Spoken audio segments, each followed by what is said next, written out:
하나님은 어제나 오늘이 동일하십니다. 그리고 하나님이 선포하신 말씀의 법은 언제나 그분의 은혜 안에 있다 할 수 있습니다. 태초의 인류에게나 이스라엘 민족에게 그리고 우리에게도 또한 선택을 요구하는 말씀의 법은 결국 우리의 유익을 위한 하나님의 사랑이기 때문입니다. 매일의 삶에서 마주하게 되는 무겁고 심각하고 치명적인 우리의 선택은 오직 그분의 은혜 안에서 이루어진다 할 수 있습니다. 그러나 그렇다고 해서 그것이 의미하는 바가 우리의 선택이 가벼워지거나 심각하지 않게 되거나 덜 치명적이게 된 것이라는 것은 아닙니다. 하나님의 은혜가 그 사랑이 우리의 죄의 치명성을 이미 담당하시고 여전히 감당하시는 것 뿐입니다. 하나님의 일방적이고 무한한 사랑 안에서 우리는 헤아릴 수 없는 유익을 누리며 살아갑니다. 그리고 이 사랑, 그리고 이 은혜가 다시 한번 우리로 그 선택의 기로에 서게 하며 이제 우리는 선택의 치명성에 대한 두려움이 아닌 기쁨과 감사로 우리 앞에 놓인 선택을 마주할 수 있게 되었습니다. 하나님의 그 사랑 안에 두려움이 없고 온전한 사랑이 두려움을 내어 쫓기 때문입니다. 우리의 선택은 여전한 그 치명성에도 불구하고 온전한 하나님의 사랑 안에 있기 때문입니다. 우리로 구원에 이르게 한 그 믿음, 주님의 의 가운데 거하게 한 그 믿음은 이제 우리를 그분의 사랑 안에서 그분의 사랑으로 살아가는 선택으로 이끌어갑니다. 은혜 안에 서 있는 우리는 이제 감사로, 기쁨으로, 그리고 우리의 의지로 계명에 기꺼이 순복하며 오직 사랑으로 살아갑니다. 요한 1서 2장 5절 말씀입니다.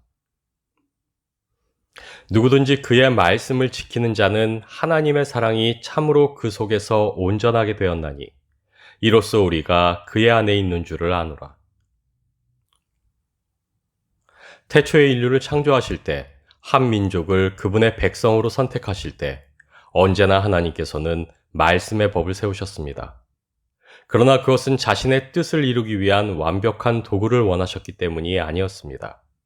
그것은 오히려 순종으로 자신과 나누는 동등한 사랑의 관계를 원하셨기 때문이었습니다. 하나님께서는 모든 것이 그분의 섭리 안에서 그분의 말씀에 따라 존재하고 살게 하는 완전한 세계를 창조하셨습니다. 그러나 하나님께서는 거기에 그치시지 않고 그 완전한 세계를 살아가는 인간을 향해 또 하나의 말씀의 법을 세우셨고 인간의 자유로운 의지로 선택할 수 있게 하셨습니다. 선악을 알게 하는 나무를 만드시고 인간에게 먹지 말라 명령하심으로 이미 완전했던 세계 안에 새로운 말씀의 법을 세우셨습니다.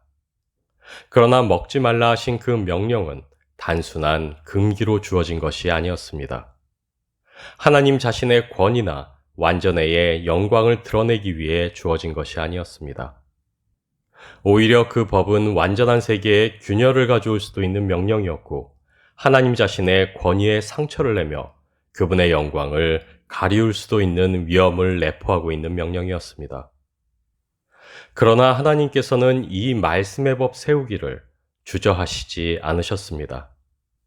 왜냐하면 하나님은 절대적인 권위로 세계 위에 군림하시는 분이 아니오 사랑으로 연합하시며 교통하시는 분이시기 때문입니다. 하나님이 세우신 말씀의 법은 순리요, 유일한 규범이요, 깨질 수 없는 절대 법칙이었습니다. 그러나 무조건이 아닌 자유로운 의지로 선택할 수 있는 먹지 말라는 말씀의 법이 새롭게 주어짐으로 세계는 일방향이 아닌 상호의 교감이 되었고 절대가 아닌 사랑 안에서의 관계가 되었습니다. 먹지 말라는 단순히 금기를 위한 명령이 아닌 오히려 사랑 안에서 창조된 세계를 그 사랑의 관계 안으로 초대하시는 하나님의 사랑의 음성이었습니다. 왜냐하면 먹지 말라 말씀하시는 그 순간 세상 안에는 의지로 선택할 수 있는 인격적인 순종이 창조되었기 때문입니다. 진리를 순종함은 영혼을 깨끗하게 하여 거짓 없이 사랑하기에 이르게 하기 때문입니다. 먹지 말라 말씀하신 그 명령은 일방적 금기가 아닌 창조주가 피조물에게 보내는 인격적 연합으로의 초대였습니다. 먹지 말라는 인간에게 덧 씌워지는 또 다른 절대적인 법이 아닌 순종으로 부르사 하나님 안에 거하게 하시는 그분의 사랑이었습니다. 요한복음 1장 1절에서 4절 말씀입니다. 태초에 말씀이 계시니라. 이 말씀이 하나님과 함께 계셨으니 이 말씀은 곧 하나님이시라. 그가 태초에 하나님과 함께 계셨고 만물이 그로 말미암아 지은 바 되었으니 지은 것이 하나도 그가 없이는 된 것이 없느니라. 그 안에 생명이 있었으니 이 생명은 사람들의 빛이라. 말씀의 법을 세우시고 순종을 바라신 하나님은 사랑이셨습니다. 그러나 태초의 인류는 하나님이 그분과의 연합으로 부르시는 그 사랑을 거부하고 연합이 아닌 하나님과의 단절을 선택했습니다. 하나님과의 단절은 인간으로 더 이상 생명일 수 없게 했고 더 이상 하나님의 의로 살아갈 수 없게 했습니다. 하나님과의 연합을 거부한 인간은 오히려 죄와 죽음과 연합하게 되었습니다. 모든 물질과 에너지는 오직 한 방향으로만 바뀌며 질서화한 것에서 무질서화한 것으로 변화한다. 우리가 흔히 엔트로피의 법칙이라 부르는 연력학 제2법칙의 정의입니다. 인류의 불순종으로 죄와 죽음이 세상에 들어온 이후 하나님의 말씀의 법 위에 창조되어 의였던 세계는 불이요 죄가 되었고 생명으로 연합했던 세계는 죽음으로 소멸로 나아가게 되었습니다. 무엇보다 로고스이신 우리 주님 안에서 질서였던 세계는 죄와 죽음 아래 혼돈으로 살게 되었습니다. 연합으로 창조된 세계는 인간의 죄 때문에 더 이상 연합일 수 없게 되었고 질서 위에 세워져 생명으로 빛나던 세계는 그 빛을 잃고 무질서로 죽음으로 나아가게 되었습니다. 세계는 죄와 죽음으로만 나아갈 수 있을 뿐이게 되었습니다. 그러나 잘못된 세계를 바로잡으시기 위해 세계를 질서로 존재케 하고 생명으로 움직이게 하며 하나님의 의로 살게 하시기 위해 로고스가 육신이 되어 이 땅에 오셨습니다. 태초의 세상을 질서요, 생명이며 연합으로 서게 했던 그 말씀이 하나님의 뜻을 이루기 위해 인간이 되어 오셨습니다. 그리고 의이신 우리 주님이 우리를 대신하여 죄가 되셨고 생명이신 우리 주님이 우리를 대신하여 죽음이 되셨으며 질서이신 우리 주님이 무질서가 되셨습니다. 그러나 그 어떤 것도 참 의요, 참 생명이며 참 질서이신 우리 주님을 가둬둘 수 없었습니다. 죄 아래 죽음으로 화하셨던 우리 주님은 다시 살아나셨고 이 땅에 새로운 의가, 생명이 질서가 되사 세계를 새롭게 하셨습니다. 십자가로 우리의 죄를 감당하시고 부활로 죽음을 밟아 이기심으로 우리 구원의 창시자가 되신 우리 주님께서는 세상을 죄에서 의로, 죽음에서 생명으로, 분열에서 연합으로 이끄사 무질서로 질주하는 세상 속에 새로운 질서를 세우셨습니다. 이제 우리는 세상이 말하는 물리법칙이 아닌 하나님의 법 아래 새로운 생명으로 살아갈 수 있게 되었습니다. 세상의 법이 아닌 하나님의 법을 따라 살 수 있게 되었습니다. 태초의 세상의 의와 생명과 질서를 부여했던 로고스를 통해 하나님께서는 이 땅을 다시 한번 새롭게 하셨습니다. 새로운 하나님 나라를 세우시고 새롭게 하신 피조물로 그 나라를 살아갈 수 있게 하셨습니다. 여전히 질서에서 무질서로, 연합에서 분리로, 생명에서 소멸로 향하는 이 땅 위에서 하나님은 그분의 자녀들을 통해 온전한 연합 안에서 참 질서요, 참 생명으로 살아가는 그분의 나라를 증거케 하셨습니다. 우리로 이미 임한 그분의 나라를 살게 하사 아직 오지 않은 그분의 나라를 세상이 볼 수 있게 하셨습니다. 그리고 믿고 구원받은 우리 안에 그분의 나라를 이루신 하나님은 우리로 그리스도 예수 안에서 온전한 그분의 나라를 이미 살게 하셨습니다. 요한일서 2장 15절 말씀입니다. 이 세상이나 세상에 있는 것들을 사랑하지 말라. 누구든지 세상을 사랑하면 아버지의 사랑이 그 안에 있지 아니하니. 한 장 더 읽겠습니다. 누가복음 14장 26절 말씀입니다. 물은 내게 오는 자가 자기 부모와 처자와 형제와 자매와 더욱이 자기 목숨까지 미워하지 아니하면 능히 내 제자가 되지 못하고, 의를 사랑하기 위해 우리는 죄를 미워해야만 합니다. 생명을 사랑하기 위해서는 죽음을 미워해야만 합니다. 그리고 참 사랑으로 사랑하기 위해서는 세상이 말하는 부족하고 거짓된 사랑을 미워해야만 합니다. 그래서 우리는 하나님과 세상을 겸하여 섬길 수 없습니다. 우리는 하나님과 세상을 동시에 사랑할 수 없습니다. 태초 이래로 우리는 끊임없는 선택의 기로에 놓여왔습니다. 하나님의 사랑 안에서 진리를 쫓을 것인가, 아니면 죄 가운데 어둠을 따를 것인가, 순종으로 그분의 사랑으로 연합할 것인가, 아니면 불순종으로 단절을 택할 것인가. 거기에 타협은 있을 수 없습니다. 왜냐하면 사랑은 오직 하나이기 때문입니다. 사랑은 우리로 하나님과의 연합으로 이끌기 때문입니다. 사랑 안에서의 연합은 오직 우리 자신의 순종으로만 가능하기 때문입니다.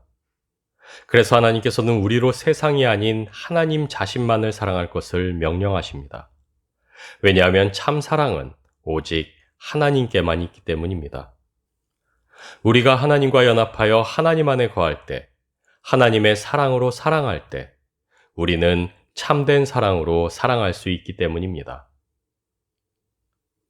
하나님 안에서 창조된 세계는 사랑이었습니다. 하나님은 우리를 그 사랑으로 부르셨고, 그 사랑 안에서의 인격적인 연합으로 우리를 초대하셨습니다. 그리고 이제 의요 생명이요 질서이신 우리 주님의 지체로 우리를 다시 한번 부르시고, 그 사랑 안에서 하나 되게 하사 자신과 온전한 인격적 연합을 이룰 수 있게 하셨습니다. 그래서 우리는 이제 그 사랑 안에서 하나님과의 온전한 연합 안에서 참 의요, 참 생명으로 살아갈 수 있게 되었습니다. 무질서로 나아가는 세상은 연합이 아닌 분리로 나아갑니다. 그리고 분열과 분리는 죄요, 죽음이라 할 수 있습니다. 왜냐하면 몸에서 지체로, 지체에서 마디로, 마디에서 세포로, 세포에서 분자와 원자로, 그리고 양자와 전자로 나뉘어질수록, 잘게 쪼개질수록 인격은 사라지게 되기 때문입니다. 인격과 인격 사이의 관계는 사라지고 기계적인 상호작용만이 남게 되기 때문입니다. 삼위의 하나님은 온전한 연합으로 존재하시며 사랑 안에서 온전히 하나이십니다.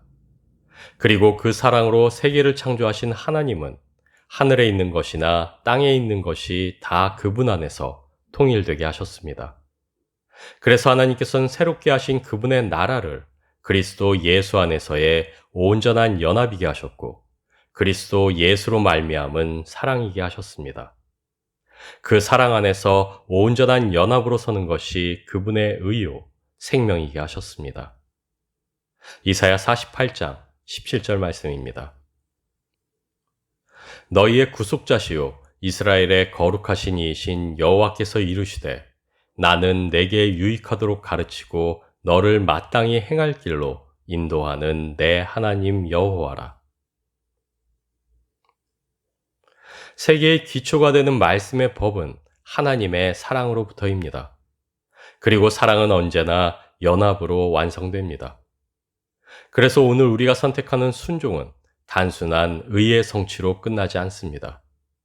주신 계명에 기꺼이 순복하는 우리의 순종은 우리로 하나님 사랑을 알게 하며 그 사랑 안에 거하게 하며 그 사랑으로 연합하게 하기 때문입니다. 사랑은 강제되거나 억지일 수 없습니다. 그래서 하나님께서는 우리에게 선택을 요구하십니다. 그 자발적인 선택 안에서 인격적인 사랑으로 연합하여 하나가 되어가는 것, 그것이 바로 하나님이 바라시는 창조의 완성이요 구원의 완성이기 때문입니다. 우리를 구원하시기 위해 자신의 아들을 기꺼이 내어주신 하나님이십니다. 그리고 하나님께서는 또한 자신을 기꺼이 우리에게 주시기를 원하십니다. 그래서 우리를 그분의 제사장으로 부르신 하나님께서는 기꺼이 우리의 기업이 되셨습니다. 그래서 우리를 구원하시기 위해 자신의 모두를 내어주신 하나님께서는 또한 자신의 모두를 주심으로 우리의 구원을 완성하실 것입니다. 하나님은 사랑이시며 그 사랑은 자신의 유익이 아닌 우리의 유익을 구하는 사랑입니다. 그래서 우리를 향한 하나님의 명령은 언제나 우리를 향한 사랑이며 우리의 유익을 위함이라 할 수 있습니다. 하나님이 주실 수 있는 최고의 것은 바로 하나님 자신이십니다. 우리가 누릴 수 있는 최고의 축복 또한 한 분 하나님이시라 할 수 있습니다. 그래서 우리는 주님의 계명에 순복해야만 합니다. 왜냐하면 명령의 순종은 우리로 하나님과의 연합으로 나아가게 하며 온전한 연합은 우리로 하나님의 참사랑 안에서 온전히 하나 되게 하기 때문입니다. 주님의 계명은 하나님이 우리에게 주신 최고의 축복이요 선물이라 할 수 있습니다. 왜냐하면 하나님은 그 계명을 통해 이미 우리를 그분과의 연합으로 부르셨기 때문입니다. 하나님 자신과 온전히 하나 되는 그 사랑으로 사랑케 하심으로 자신을 기꺼이 누리며 나눌 수 있게 하셨기 때문입니다.